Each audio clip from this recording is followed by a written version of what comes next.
is you have to get your kid to look forward to that transition. Welcome back, parents. You're listening to DIY Behavior. Thanks for checking it out. Now, enjoy this episode.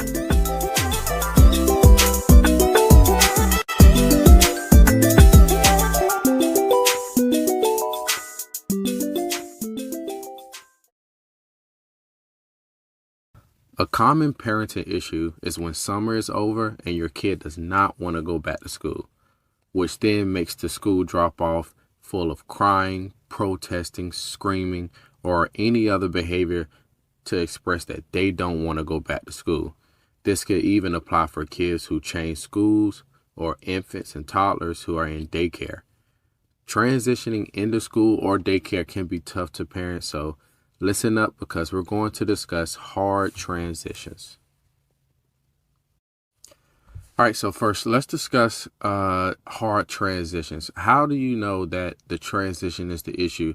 Well, there's a pattern of problematic behavior whenever it's time for the transition, whether it's time for your kid to go into school, whether it's time for your kid to come from the house into the car, or come from the house into the bus, or even when you're infant or toddler, when it's time to go into the classroom.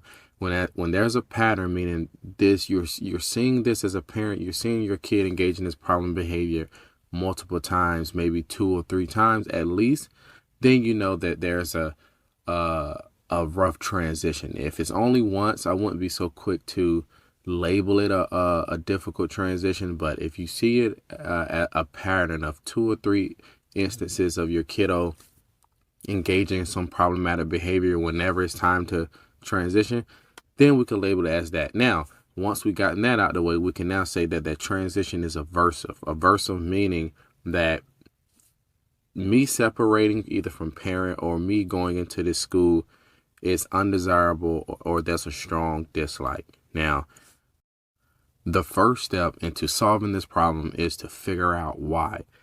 Why is my kid screaming, crying, protesting, saying they don't want to go over and over and over? Now, there's a few ways you can go to figure this out. If it's your child getting dropped off into school, you can ask the teacher what's going on right at the beginning. You can even ask your kid why they don't want to go into school. But just take note that your kid may give some accurate information, they may not.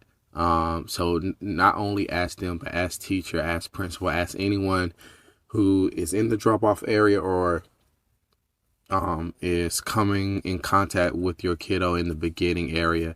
If your kiddo is in daycare, obviously ask the daycare teacher, ask the daycare administrator.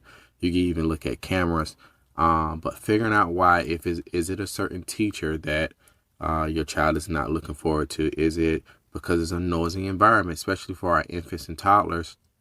It can be they're transitioning into a very loud environment that they're not looking forward to. And then not only do we pick up on the routine, the child picks up on the routine as well. So is it a certain peer? For our older crowd, it could be someone they're not looking forward to come in contact with. It could be bullying, it could be teasing, it could be many reasons. Now, if you figure out why, and these are the issues, obviously you don't have to go into extreme measures to fill out to solve this problem. Meaning you can have a conversation with the parent or the teacher to try to modify. You can maybe have a preferred teacher come out and get your kiddo. You can ask if your kid can go to another homeroom. That could solve the problem more simple, where there's not a lot of effort. Now, if all of that checks out and it is none of that, and it's simply just your child separating from you, then the main way that you can figure this out or solve this problem is you have to get your kid to look forward to that transition. Right now, your kid is not looking forward to this transition, and the buildup of it is in the anticipation of being dropped off. It's not only making it worse for them, but I'm pretty sure as a parent, it's making it worse for you. So you have to find ways to get your kid to be motivated or to look forward to this transition. The main way by doing this, what we call pairing. You have to pair this transition with something really enjoyable, meaning you have to get this You have to create an association of this aversive drop off with something enjoyable. What is something that you as a parent don't mind, giving your kid or presenting to your kid right before a drop off? Is it a preferred song? Is it a preferred snack? Is it a preferred toy that they can carry in with them? If you're in school and you sort of talk with the teacher, you can, maybe have, a preferred teacher who they enjoy come out and meet them at the door. If it's daycare, you can modify it to where, okay, maybe you don't have to go in here. You can go to this class with this preferred teacher before you transition into the room that they're required to go in. Whatever it is, you need to just pair. There's not one way that you can pair the transition with something enjoyable. There's many different reasons now. Schools and daycares, they are open to, or they should be open to, certain ways. Now, some schools and daycares may say, hey, we can't bring a teacher out here, but they can modify or accommodate you in this way. But you have to make that transition enjoyable. Now, you as the parent going into school, you can, maybe tell them they can bring the toy and put it in their book bag if it's a preferred toy item that they like, right? Just pair that transition with reinforcement, pair that transition with something enjoyable. Then what happens is, over time, they're going to be motivated, or you're increasing the likelihood of your child being motivated to go through the drop off, because it's enjoyable at this moment. They're getting something out of it.